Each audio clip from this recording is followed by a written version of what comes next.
Police encounter లో మృతి చెందిన నా కూతురు శవాన్ని అప్పగించండి అంటూ ప్రభుత్వాన్ని ఓ తల్లి ప్రాధేయపడుతోంది. మావోయిస్ట్ నేత భాగ్య అలియాస్ రూపి తల్లి ఎల్లవ్వ సిద్దిపేట జిల్లా మిరుదొడ్డి మండలం ధర్మారం గ్రామానికి చెందిన రంగన్న బోయిన భాగ్య అలియాస్ రూపి గత 25 సంవత్సరాల క్రితం అప్పటి నక్సలైట్ ఉద్యమంలో చేరి ఛత్తీస్గఢ్ ఏరియాలో కీలక బాధ్యతలు నిర్వహిస్తున్న నేపథ్యంలో ఛత్తీస్గఢ్ కంకేరి జిల్లాలో బాధిత బలగాలకు మావోయిస్టులకు ఎదురుకాల్పులు జరిగినట్టు సమాచారం. అందులో భాగ్య అలియాస్ రూపి మృతి చెందినట్లు అక్కడి మీడియా వార్తలు రావడంతో స్వగ్రామంలో సోషల్ మీడియాలో వార్త వైరల్ కావడంతో అది చూసిన కుటుంబ సభ్యులు తమ కూతురు పోలీస్ ఎన్కౌంటర్ లో మృతి చెందిందని తెలుసుకుని కన్నీటి పర్యంతమయ్యారు. నిరుపేద కుటుంబం కనీసం అక్కడి నుండి భాగ్య శవాన్ని స్వగ్రామానికి తేవడానికి డబ్బులు లేవంటూ గ్రామస్తులు చెబుతున్న పరిస్థితి సందర్భంగా తల్లి మాట్లాడుతూ కనీసం చివరి చూపు కోసమన్నా చనిపోయిన నా కూతురి శవాన్ని అప్పగిస్తే ఆ శవాన్ని కనులారా చూసి దహన సంస్కారాలు చేసుకుంటానని తల్లి పోలీసులను వేడుకుంటోంది.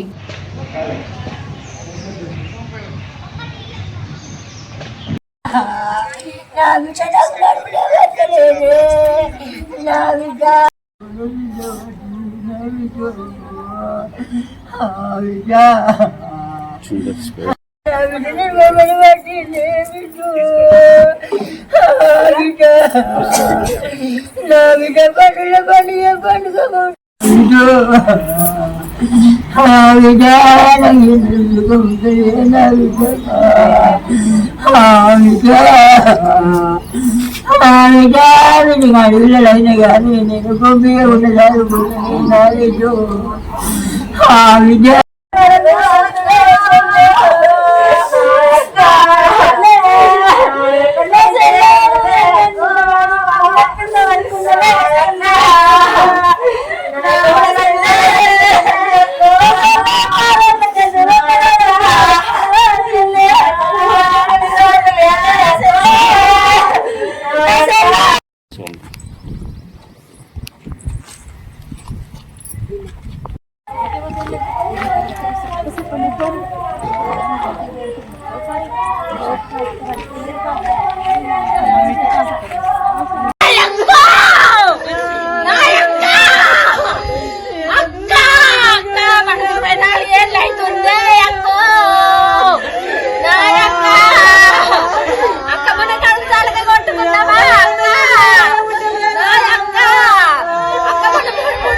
నా బిడ్డ బాబు కన్నా నేను కనిపించబోదివే నా బిడ్డ బిడ్డ నా బిడ్డ 24 ఏళ్ళాయనే నా బిడ్డ బిడ్డ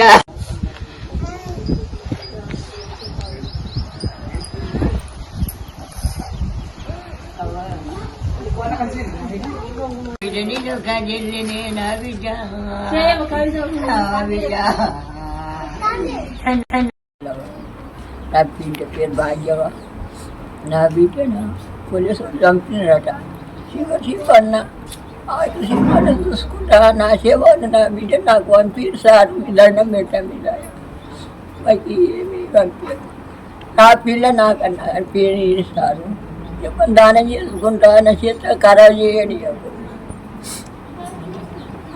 ఎన్ని సంవత్సరాలు అవుతుందమ్మా? 25 ఏళ్ళు అవుతుంది సారు. నా బిడ్డ పోయి ఇంటికెళ్ళి పోయిందంటే 25 ఏళ్ళకు ఇవాళ చచ్చిపోయిందన్న కవర్ వచ్చింది. 11 గంటలకు తెలిసింది ఫోన్లల్లా. నా బిడ్డ నాకు కన్నా కనిపించి నా కళ్ళకు జల్దీ పంపిరు సారు. మీ దాయా మీ దండం పెడతా. ఏమి చేయలేను నాకు అన్న రాదు సారు. చెప్పరా 2001లో పోయిందంటే ఇది వరకు మాకు ఆమెతోటి ఫోన్లు కానీ కాంట్రాక్టర్లో ఎన్నో ఏం తెలియలేదు. మేమే మస్తు సాలరా TV9కు దీనికి దానికి వార్తలు ఇచ్చినాం. 7 ఎన్కౌంటర్ అవుతుందంటే ఆడ మొన్నటి వారు దాకా ఇచ్చిన. కాకపోతే ఈరోజు పొద్దుగాల 11 గంటలకు ఫోన్లలో గ్రూప్లో పెడితే మా మామ మేనమామ ఫోన్ చేసి అక్క చచ్చిపోయింది అనేసరికి నాకు కాలు రెక్కలు ఆడలే సారు. కనీసం మా అక్కని తొందరగా పంపిస్తే మేమన్నా మంచిది కళ్ళ చూపు చూసుకొని దానం చేసుకుంటాం సారు. మీ కాళ్ళు మొత్తం మీ దండం పెడతా సారు.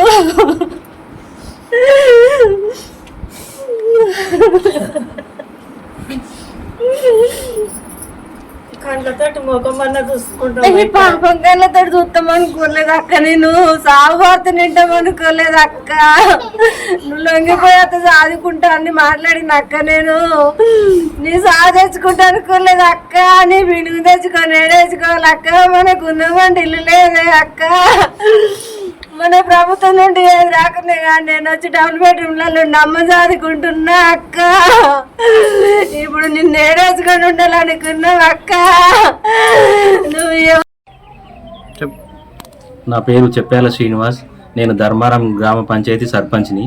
మా గ్రామ పంచాయతీ ధర్మారం గ్రామంలో ధర్మారం గ్రామానికి చెందిన రంగనపోయిన భాగ్యలక్ష్మి అలియాస్ రూపి, ఆమె ఈరోజు ఎన్కౌంటర్లో చనిపోయిందని మాకు వార్తలు వచ్చినాయి. వాస్తవానికి ఆమె గత 24-25 సంవత్సరాల కిందట అడవి బాట పట్టింది. అప్పటి నుంచి వెళ్ళి వాళ్ళ ఫ్యామిలీకి కానీ వాళ్ళ కుటుంబ సభ్యులకి ఎవ్వరికి అందుబాటులో లేకుండా ఉద్యమంలో అడవి బాటలో ఉన్నది. వీళ్ళు చాలా పేద కుటుంబం. వీళ్ళకి ఇల్లు లేకుండా డబుల్ బెడ్రూమ్లో వచ్చి వీళ్ళు ఇంట్లో ఉంటున్నారు. ఏదో జీవనం కొనసాగిస్తున్నారు. ఆర్థికంగా కూడా చాలా వెనుకబడి ఉన్నారు. కానీ అది ప్రభుత్వం తరఫున వాళ్ళను శవాన్ని మా విలేజ్కి వాళ్ళ చివరి చూపు కోసం పంపించి దాన సంస్కారాలను చేసుకుంటారు. వాళ్ళు దాన సంస్కారాలకు కూడా పైసలు కానీ అక్కడికి పోనీకి కానీ లేని పరిస్థితిలో ఉన్నారు. కావున దయచేసి ప్రభుత్వానికి మేము వేడుకోదలుచుకున్నది ఏంటంటే, శవాన్ని మాకు తొందరగా పంపించి వాళ్ళ తల్లి కానీ వాళ్ళ అక్క చెల్లెళ్ళు కానీ చివరి చూపు చూసుకొని దాన సంస్కారాలు చేసుకుంటారని మేము కోరుచున్నాం.